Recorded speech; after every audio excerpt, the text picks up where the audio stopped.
بسم اللہ الرحمن الرحیم الصلاۃ والسلام علیک یا رسول اللہ وعلی آلک و اصحابک یا نور اللہ۔ نبی کریم صلی اللہ علیہ وآلہ وسلم کا فرمان عالی شان، اچھے اخلاق والوں کے لیے جنت کی خوشخبری، یعنی کہ دنیا میں جن کے اخلاق اچھے ہوں گے انشاءاللہ عز و جل ان کے لیے جنت کی خوشخبری ہے کہ وہ جنت میں جائیں گے۔ اللہ عز و جل سب کو اچھے اخلاق کی توفیق دے۔ حضرت انس رضی اللہ تعالی عنہ سے روایت ہے، نبی کریم صلی اللہ علیہ وآلہ وسلم نے ارشاد فرمایا، اللہ تعالیٰ نے جس شخص کی صورت اور اخلاق کو اچھا بنایا اور اسے اسلام قبول کرنے کی توفیق دی، اسے وہ جنت میں داخل فرما دے گا۔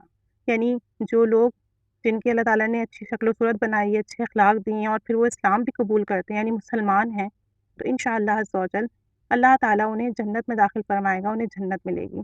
تو اپنے اخلاق اچھے کیجیے، غصے کو قابو رکھیے، برے الفاظ نہ نکالیے مسلمانوں کے ساتھ، اور تمام مخلوقات کے ساتھ اچھا رویہ رکھیے۔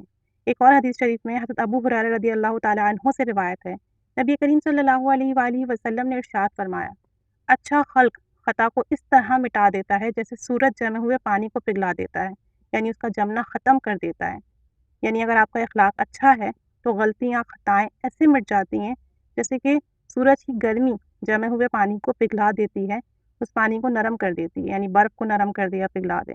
تو اللہ تعالیٰ سے دعا کیا کریں کہ اللہ تعالیٰ ہمیں اچھے اخلاق بھی دے تاکہ ہماری خطائیں مٹیں، ہمارے برائیاں ختم ہوں، لوگ ہم سے خوش ہوں اور اللہ عز و جل ہم سے راضی ہو۔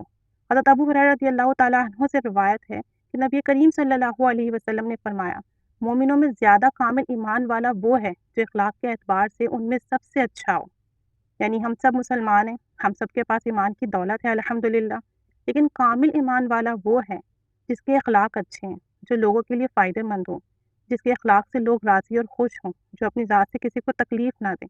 تو اللہ تعالیٰ ہم پر کرم فرمائے، ہم پر رحم فرمائے، ہمارے اخلاق اچھے فرمائے۔